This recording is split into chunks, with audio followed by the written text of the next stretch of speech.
આજની વાર્તા સમજુ બકરીઓ. એક સુંદર અને નાનું ગામ હતું. એ ગામની વચ્ચે એક નદી વહેતી હતી. નદી હંમેશા પાણીથી ભરાયેલી રહેતી. એ નદીના એક કિનારેથી બીજા કિનારે જવા માટે એક નાનો સાંકડો પુલ હતો. એ પુલ એટલો સાંકડો હતો કે પુલ પરથી એક સમયે એક જ જણ પસાર થઈ શકે.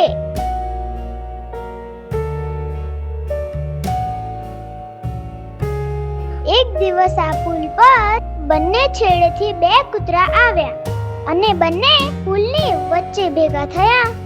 બંને સામસામેના કિનારે પહેલા પહોંચવા માટે ઝઘડવા લાગ્યા. એક પણ કૂતરો પાછળ ખસવા માટે તૈયાર ન હતો. બંને એકબીજાને બચકા ભરી મારામારી કરવા લાગ્યા. નું ધ્યાન રહ્યું નહીં ને બંને નદીના ઊંડા પાણીમાં જઈ પડ્યા. એ દિવસે પાણીનું વહેણ ઓછું હતું એટલે જેમ તેમ કરીને જીવ બચાવીને કિનારે પહોંચી જાય છે. કિનારે આવ્યા પણ બંને બહુ જ હેરાન પરેશાન થઈ ગયા હતા. એ જ પુલ પર એક બકરી પુલના એક તરફના છેડેથી આવતી હતી. એ જ વખતે પુલના બીજી તરફના છેડેથી બીજી બકરી આવતી હતી. બંને બકરી પુલની વચ્ચે ભેગી થઈ. બંનેને એકમેકથી સામેના કાંઠે જવું હતું. બકરીઓ વિચારમાં પડી ગઈ.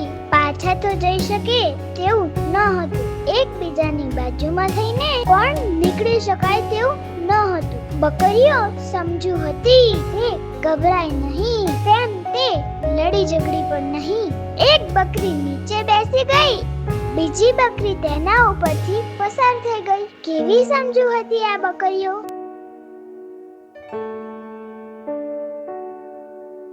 જો આપણે પણ એકબીજા સાથે સાર સહકાર અને સમજદારીથી કામ લઈએ તો સમજુ બકરીની જેમ મુશ્કેલીમાંથી રસ્તો કાઢી આગળ વધી શકીએ. પણ જો એકબીજા સાથે લડવા ઝઘડવામાં રચ્યા પચ્યા રહીએ તો આપણી હાલત પણ પાણીમાં તણાઈ ગયેલા કૂતરા જેવી થાય.